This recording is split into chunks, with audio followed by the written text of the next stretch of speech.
Well, this will serve as a follow-up question to what you've just said. Seeing as we have a life or death responsibility in the United States to win this victory for Glass-Steagall, let me reference a memo which you circulated today, which we had a chance to see before the broadcast, called the Glass-Steagall Challenge. And in this memo, you state that in order to win this victory, we absolutely need a revolutionary upgrading in our treatment of what Glass-Steagall means in fact.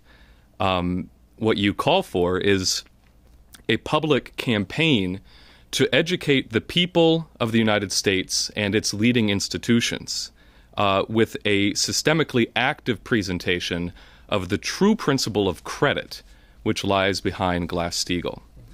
Now, this week has definitely seen a dramatic escalation in the fight around Glass-Steagall. The battle lines have become much more pronounced. On one side, probably most significantly, during a hearing of the United States House of Representatives Financial Services Committee, one congressman, Representative Michael Capuano from Massachusetts, raised Glass-Steagall in a very emphatic way. He asked each of the four witnesses that were present, if you had your choice, would you reinstate Glass-Steagall now? And two of those witnesses, who are very prominent members of the financial regulatory community, Thomas Honig, who has been a leading voice for Glass-Steagall openly, who's now the chairman of the FDIC, and Sheila Bair, the former head of the FDIC. Thomas Honig, the vice chair, Sheila Bair, the former chair. Sheila Bair has not necessarily openly come out and said, Glass-Steagall is the way to go. But in response to Michael Capuano's question, Tom Honig said absolutely, unequivocally, 100% Glass-Steagall is what we need.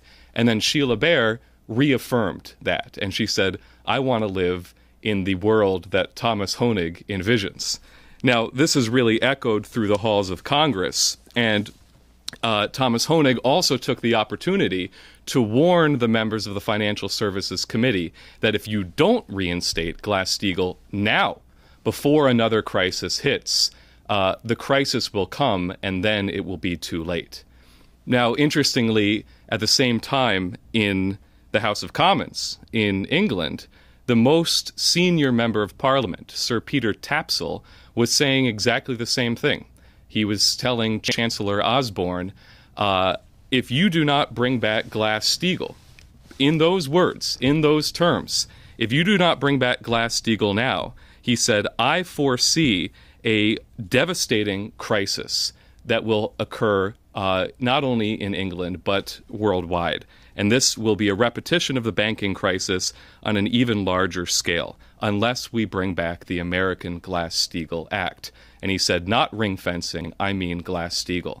And there was a letter to the editor in the Financial Times saying exactly the same thing, that if we don't bring back Glass-Steagall now, a new banking crisis will very rapidly hit. So all of that is true.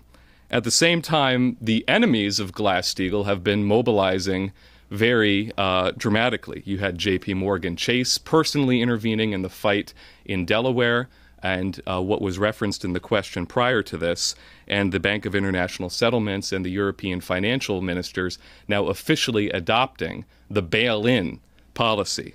So you see the dramatic divisions being drawn in very pronounced ways. More people are jumping on the bandwagon in the United States, a organization called Public Citizen, which is a wide-based organization in Washington, and Marcy Kaptur herself has put out a press release on her website saying why we need to return to Glass-Steagall now.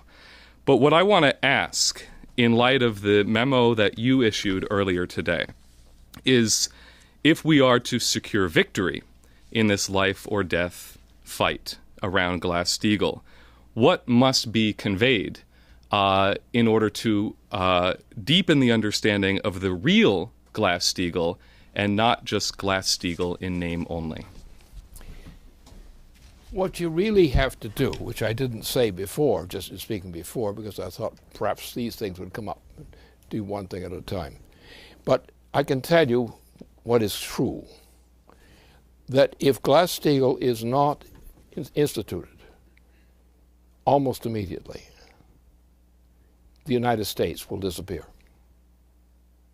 Because if you look at the total debt which is out there on the terms of the garbage debt, Wall Street and London and so forth, these people are never going to pay off their debts.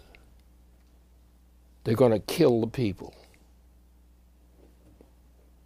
Because the plan is to shut down, and the bail-in is the tip-off. The bail-in is the tip-off. The bail-in program means that the intention of the U.S. government, the current president and his cronies, is to kill the U.S. population. Look, this was done by the Queen herself. In the past 4 years, the Queen has been pushing a program of reduction of the human population from 7 billion to about 1. That is in process. Now, at the same time, there is a hyperinflationary process going on now. And that hyperinflationary process is so great that you could never have a resolution. If you then go to bail in, you will thereby destroy the very amount of productive capability which presently exists. Which means that the intention is to carry out the Queen of England's stated policy, repeatedly stated policy, to reduce the human population rapidly from 7 billion people living on the planet now to approximately 1. And some people of her advisors go for much lower than 1 billion. And that's what's intended for you. This whole thing is a charade. They have no intention of maintaining this economy whatsoever. None. They know it's hopelessly broken down. Nothing can be done to save this economy in the present form. The way you would save the economy is you would take all the worthless claims. In other words, all these debts, the debts which exist because of the present system, they could never be repaid. Right now, they're many times over. There's no value in them. Now, if you go to what this collapse system, what that means is that you're going to find that the whole system is just going to collapse. Now, they don't mind. These guys in Wall Street and so forth don't mind, because they are determined they're going to shut down the living possibilities of a great part of the U.S. population itself. So you will have mass death in the United States, and that is the current president's policy. To cut this out, cut that out, cut all this. You will not, the idea is to reduce the population to people below the age of 66. And anybody who looks weak, same thing. So there is no chance for Americans. There's no chance for Europeans if you don't get the United States pushing through Glass-Steagall. Because if we push through Glass-Steagall, which can be done, and we've had some indications before and about this, there are people are ready to go for Glass-Steagall immediately, with no ifs, and, or buts. This original Glass-Steagall immediately. That's the policy. And what will happen then is that all the swindlers, who are the Wall Street and similar kinds of swindlers, are going to be taken to the cleaners, because what their power is based on, a hyperinflation which is not covered in debts. In other words, all that $4 trillion, quadrillion dollars, of these things, they never will be repaid. They never could be repaid. They're going to vanish and collapse. And the takedown of the system, the bail-in, is the way which is indicating where they're going. The bail-in is the way you kill the living people to get rid of the dead debts. And they've laid it out. The incumbent president has laid out these terms. A reduction of the ability of the population to live. Now, already, look in the United States. How about food supplies? You do not have food supplies adequate for the entire population of the United States.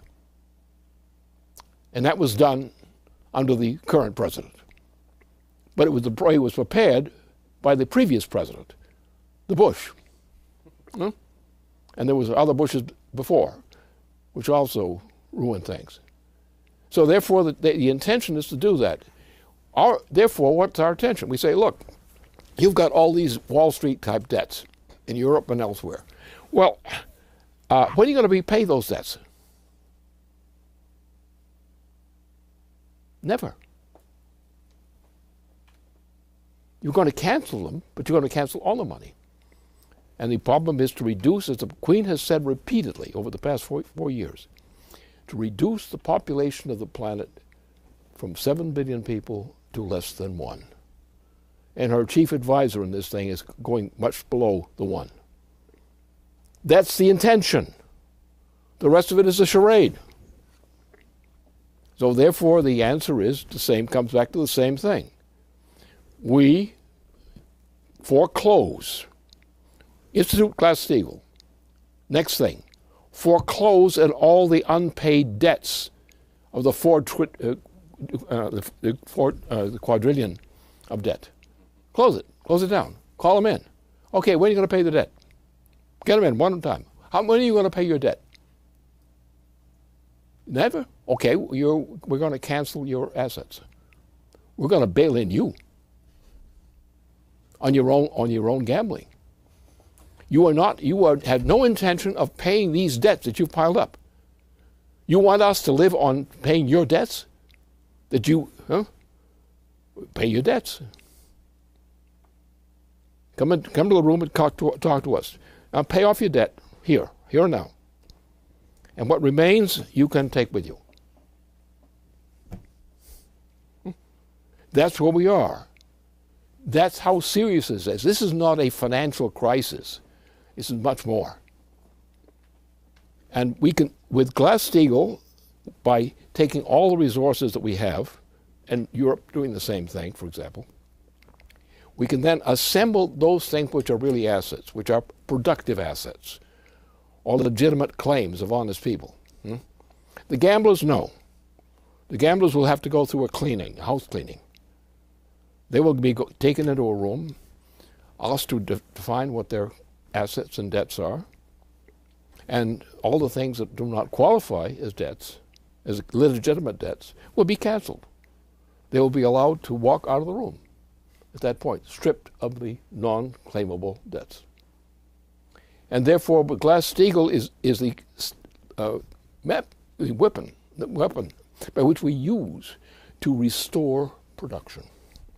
We cut out the green stuff, too, because the green stuff is a fake.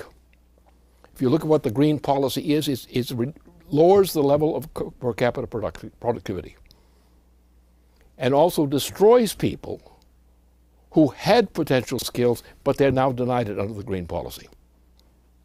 So our job is to mobilize full force the forces of production, which is an American slogan, which we are very proud of. The forces of production to get this world moving in a direction back to sanity and back to decency. And therefore, we and others who are putting into force Glass-Steagall, that's one thing. It's about the bulwark of victory. But we also have to go to heavy density in terms of productivity. High technology, and the highest, thermonuclear power. Thermonuclear power is the one thing that can save the western states of the United States. The old NWAPA system couldn't handle the situation. The idea of NWAPA will handle the situation, but you have to have it on a nuclear basis, a thermonuclear basis in some cases. In that case, we have to restore quickly the levels of water in the western state areas. The water has been drained down so low that you can't even pump it up decently anymore. You have no chance, or little chance, of returning to the food production that we had before with thermonuclear activities, which are perfectly legitimate. We can apply that to increase the water rate cycling through the United States, and also the general power capabilities. We can rebuild things. It's going to be a tough job, but we can do it. And we in the United States, again, we have to set the standard. Because what we don't do may be what kills Europe.